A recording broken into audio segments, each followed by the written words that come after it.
Dwane, Eric basically said he sort of expected this, that this looked like a 7-game series from the get-go, the way that teams have played.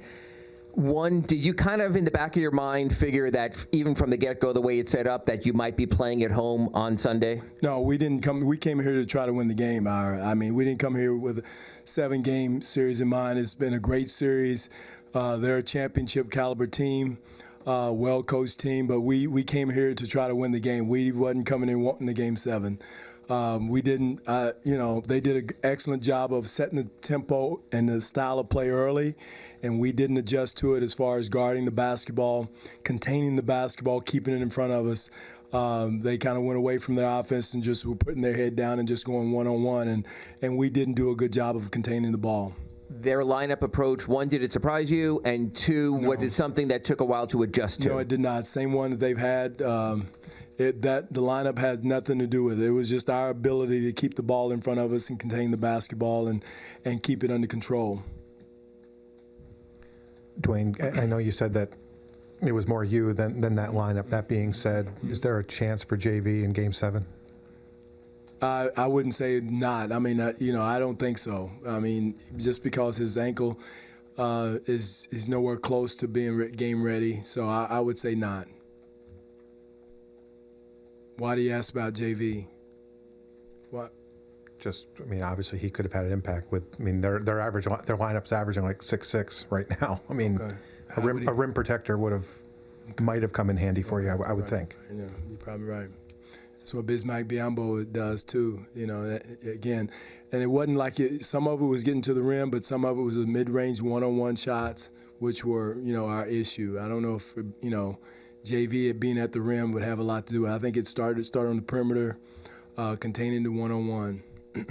Dwane, how tough is Dragic when he's going downhill like that and just getting to the rim? It's very difficult. Well, and, some of it wasn't getting all the way to the rim. It was the in-between game, the pull-ups.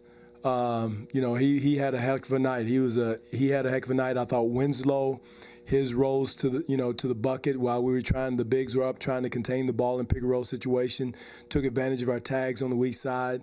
I thought he quietly had one of his best offensive games.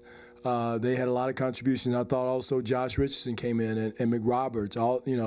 Those guys came in and had a contribution offensively, made shots that broke our back.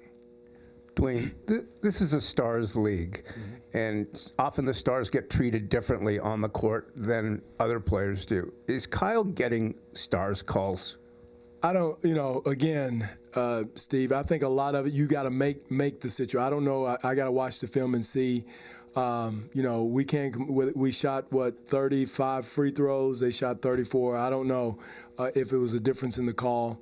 It is a Stars league, and again, you got to shake your hand for Dwayne Wade. He stepped up, had a big game. Dragic stepped up, and so did our guys. Kyle had 36, and DeMar had 23. Offense wasn't our issue. We shot 41%, didn't shoot great, but we needed to get stops. I think the defensive end was our nemesis tonight.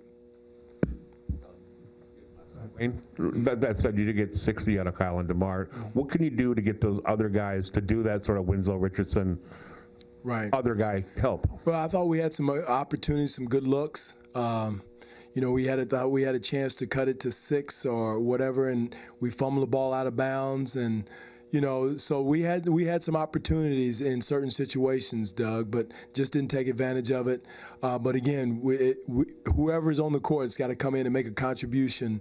I thought Kyle and DeMar did their job tonight offensively, but again, defensively, we've got to keep the ball in front of us and take the challenge of an offensive guy like Dragic, one-on-one, mid-range jump shots, in those situations. And then he also, too, transition. They were coming down and attacking us early, quickly in transition.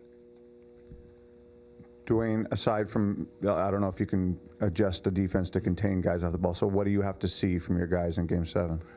Ball containment. I mean, keeping the ball in front of us, dictating direction as far as which way we want to send the basketball. I think that's the most important thing, and just having that edge and dictating tempo. I thought they dictated to us how fast the game was going to be played, and we wanted to play fast. they just set the tone from the jump ball, Bruce. I thought, offensively, the way they wanted to play, and I don't think anybody had a good defensive night of containing the basketball, keeping the basketball in front of you, keeping a tight paint. That's something we talked about. We were all spaced out, and they kind of got to go where they wanted to go. Dwane, obviously, you thought you would think you'd have the rebounding advantage. Not much of an advantage. I mean, kind of the saw-off on the board. Not much. I think Biz only had the one offensive rebound.